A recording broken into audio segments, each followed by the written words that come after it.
Welcome. Big up Welcome. on yourself. And yeah, no worry, man, check out quick chick and give them a feedback quick. Right, so now you're locked into Fantastic Fridays. Yours truly, Mr. Fresh Concept. And Kimmie Kim. And it's time to Talk the Ting with Kim. And the topic for today is co-parenting after a breakup. Yeah, so we're gonna give you some tips. Well, Kim is gonna give you some tips. I'm gonna listen and try and figure out if the tips them make sense. Alright, yeah guys, we need all of you to listen and give you advice and stuff. And I want y'all to share your experiences as well. Alright, so co-parenting after a breakup. And this is a subtopic under our theme that we've been discussing for the past couple of weeks. Relationships and trauma. Exactly, relationship trauma. So this is a part of it, and why I thought it was necessary to have this conversation is because of an experience of someone else was telling me a story this week, right? And he must say, boy, his friend's son, first day of school, basically, just a start school world, right? So, I guess kindergarten, something like that. And him and him wife having problems. They're probably gonna split. And he wanted the experience of taking his son to school for the very first time in life, in existence, because this won't ever happen again. Long story short, due to some actions, and I think spiteful actions, he never got the opportunity. And you can imagine how him vexed, right? And then that inspired me. I was like, you know what? No, when if you talk about this, this actually happens way more often than we know. Not even more than we know. We know it a go on. We know a regular them something happen. Whether it's some bitter parents, a mother or father were bitter and vexed and just use a picnic for spite them partner, and it need to stop. Yeah. So that is what really encouraged me to choose this topic today. So we're going to get into it, all right? So relationships aren't built overnight, and it takes a lot of patience, commitment, love, communication, and respect to make relationships work. However, no matter how hard you may try, not all relationships last. And once they're over, sometimes the thought of your ex makes you angry, and we all mourn the loss of the relationship in different ways. The emotions experienced after a breakup, divorce, or separation, because not only boyfriend, girlfriend, I talk about good marriage and them something there too, right? Because these things happen. So the emotions experienced after this, it's even worse if you and your ex have a child together. It changes the whole dynamic.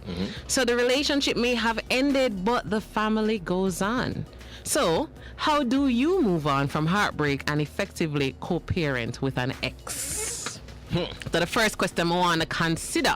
So whether it is that you're doing it, you're in the situation where you have to do this, or if you can imagine, say, all right, what if me and my partner not work out? Oh, we don't do this. We could be friends and do this. We could do this properly, the right way, maturely. It's something to consider, because you never know. Any kid can play in a life, All right, and before you get into the tips, Kim, do you think that these tips could also work if there's, let's say, an unplanned birth? For example, a one-night stand. So you guys not together, right? And never been together. And, somebody call you up and say, hey, you are the father. Or, well, you can't call it better. Yeah, but they call up the guy and say, hey, you are the father. And now they'll have to co-parent. Probably somebody in a relationship already. Get what I'm saying? And they'll have to co-parent. Let me glance, and based on that, I feel like it can apply. Some things can pull across. All right, let's see it what can we're apply. It can apply based on how I go through quick and fast. All right, so before we get into the tips on how to co-parent after a breakup, let's first define what co-parenting is. All right. So, the word co-parenting describes a parenting relationship in which the two parents of a child are not romantically involved. Guys, me know no for the quote unquote this in about.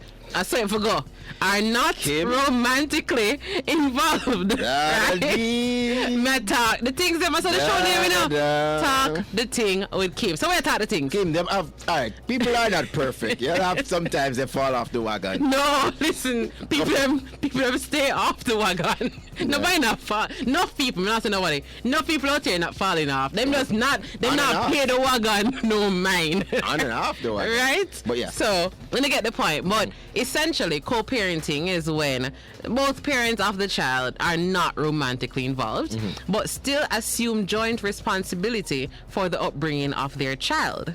They're mini human. Yes. In co-parenting arrangements, both parents choose to put aside their personal differences to develop and implement a parenting plan that they feel is in the best interest of their child's development. As co-parents, the two of you are bound together, whether you like it or not. Healthy co-parenting usually requires ongoing communication, troubleshooting, and mutual responsibility. So it can prove challenging to implement the following plan, the parenting plan, at the end of a relationship. So let's share some healthy co-parenting tips that should prove useful, especially after a breakup. So it can help either way, but especially after a breakup, right? All right.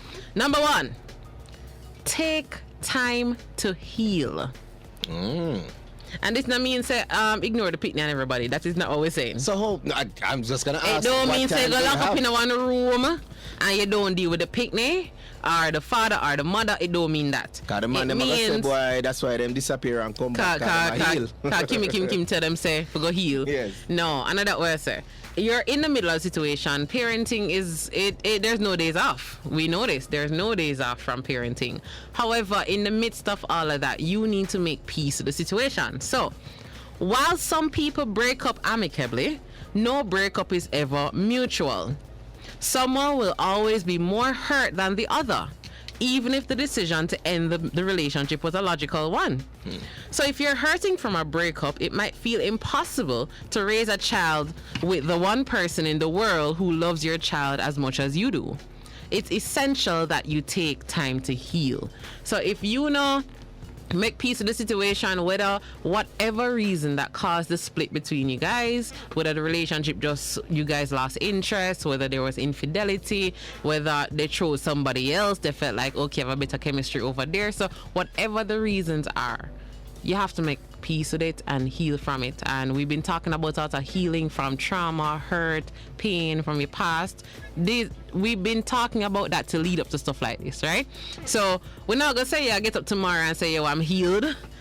And we don't expect that. We're not gonna say that 5 months from now you're gonna be like, yeah, I'm good, but just need 5 months. There, as I think Chevy asked in one of the shows, how long does it take? Yeah. That is dependent on you. That is dependent on the experience you had, because some people have deeper bonds, right? You and somebody might there and just have this really, really close bond compared to somebody. So them good enough, but it's just not as deep, or not, they're not as close. Whole heap of different variations and things to consider.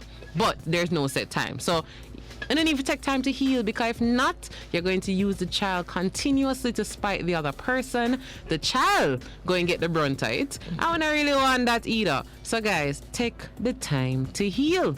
When I stop saying this and I realize how much scenarios we realize that we need to heal from, take the time to heal, all right?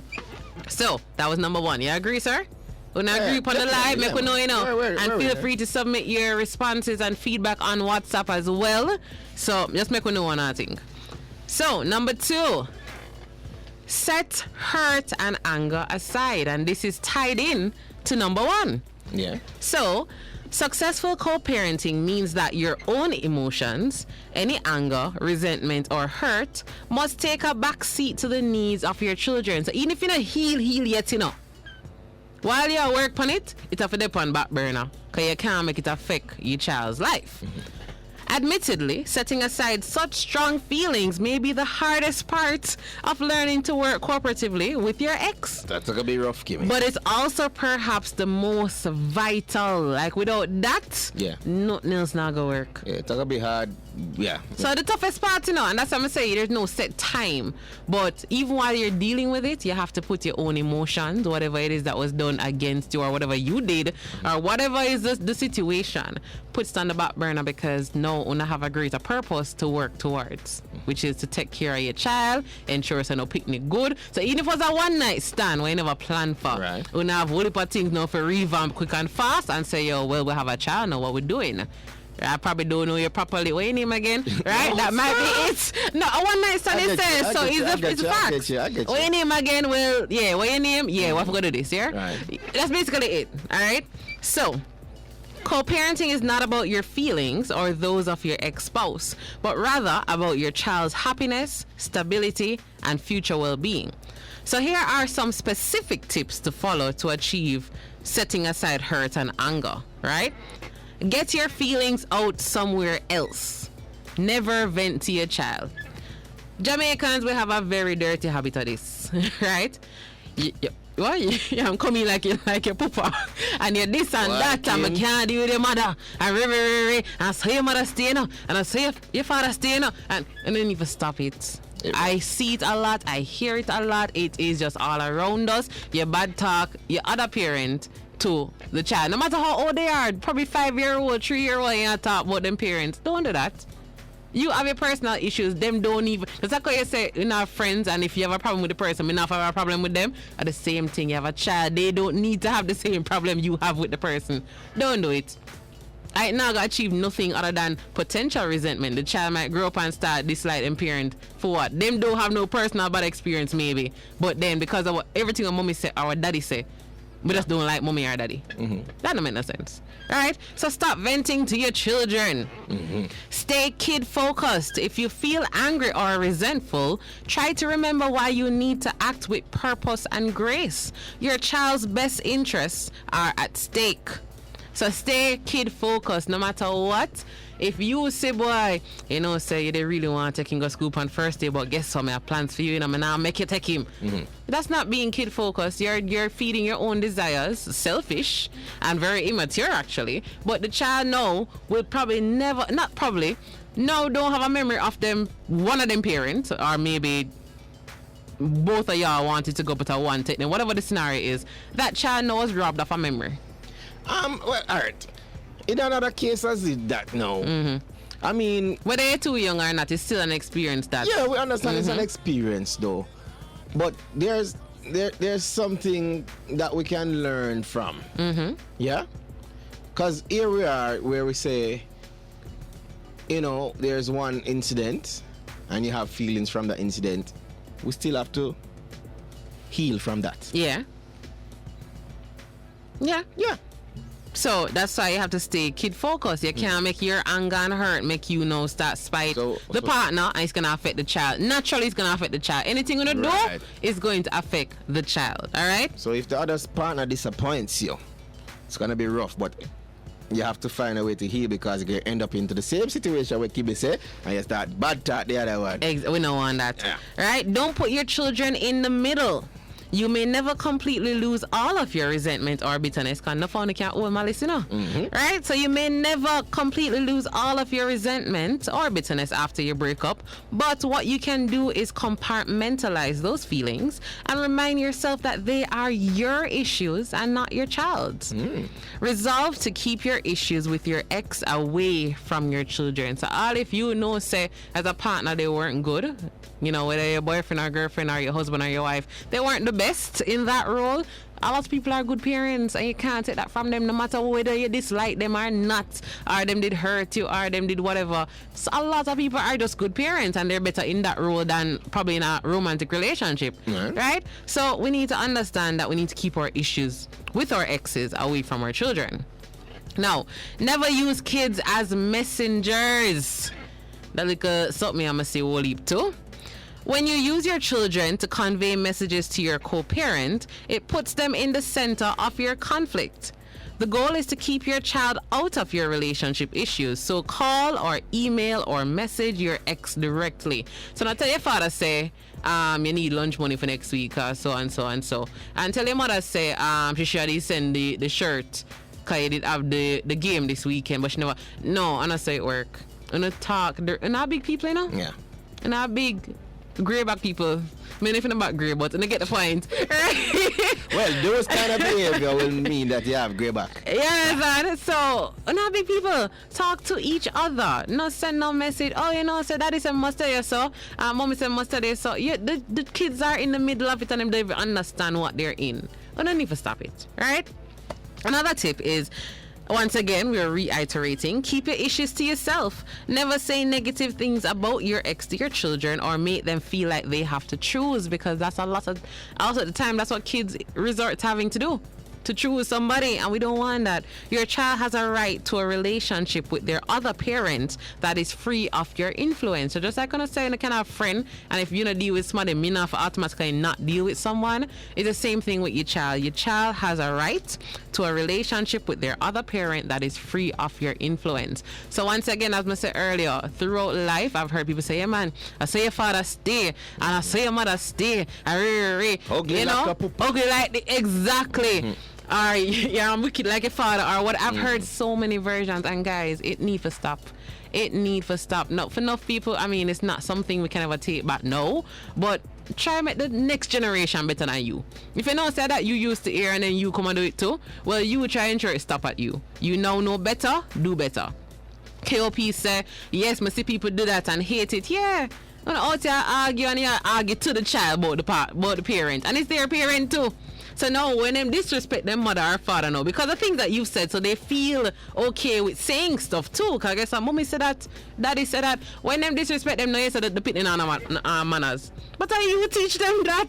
And you don't, and then you beat them on top of it. You know the manners and but how you teach them? So guys, enough look on yourself enough time and see if it's your behaviors that cause your kids to react and do certain things, right? It's a chain reaction, you know? It's a chain reaction. All right, so that was for set hurt and anger aside. Number 3, improve communication with your co-parent. Rough one. Kimmie be rough things you say. The truth though, when I said talk the thing, I talk the things them. So improve communication with your co-parent. Peaceful, consistent, and purposeful communication with your ex is essential to the success of co-parenting. Even though it may seem absolutely impossible, right? It may seem so because enough of we hurt. And naturally, if a breakup happens, chances are somebody hurt. No chances are. I think nobody break up happily. Is that happen?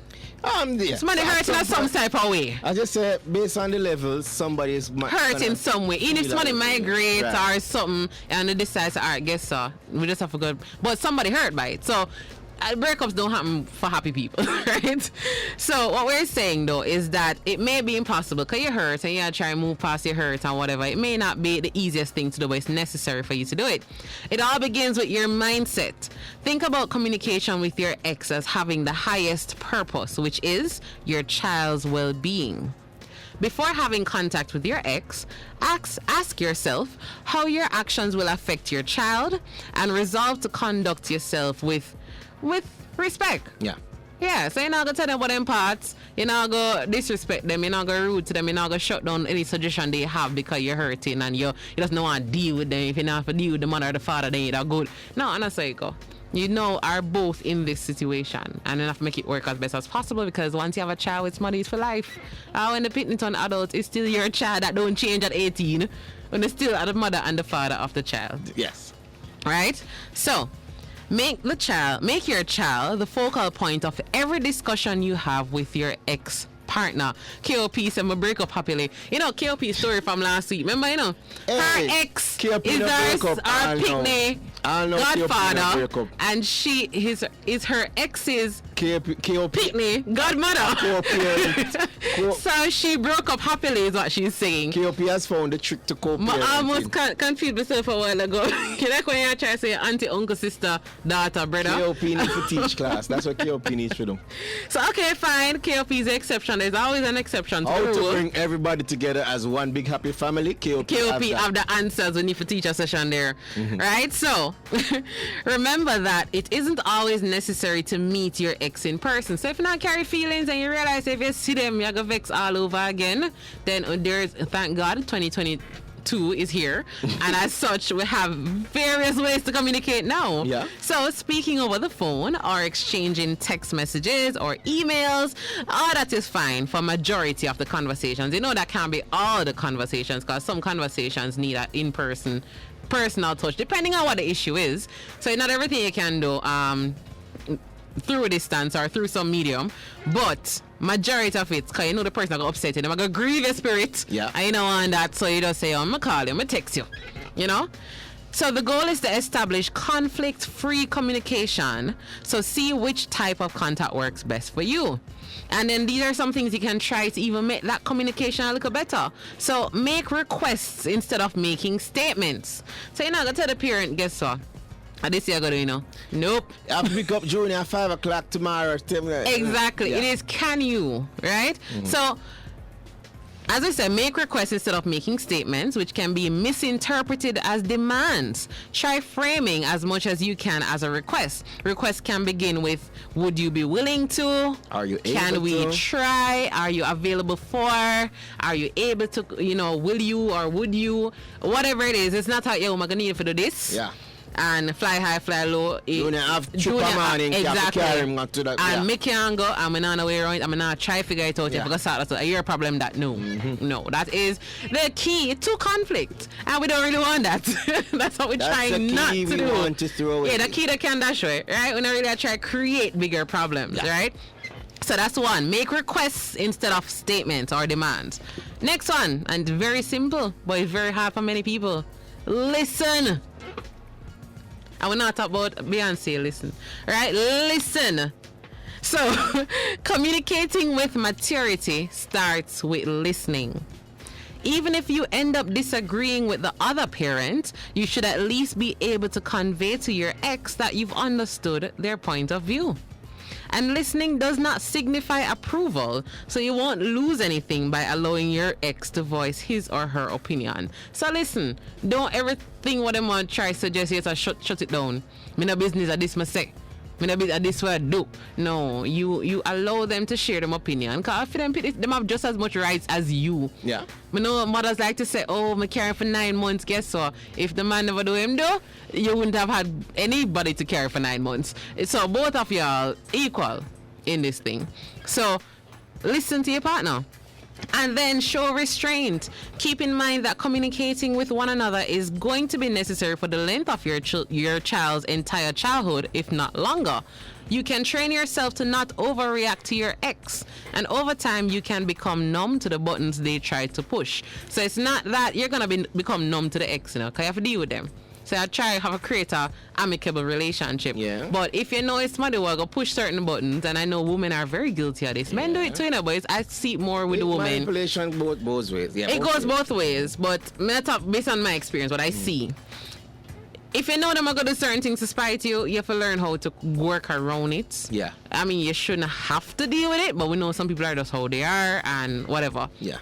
One and ensure it doesn't get physical. And ensure, that's why I said show restraint. Right, because at the end of the day, I mean, people are annoying. You have to learn how to People are annoying. like No, that. like people. No, I like that. No, I like it. People out there are annoying. So It's true. You have to learn who to ignore and so on. Yeah, Exactly. You can't make people body every time. That Exactly. don't make So sense. show restraint. So regardless of whatever caused y'all to split, not live on that. And then every decision or anything regarding the child, you're gonna just run in with that. No.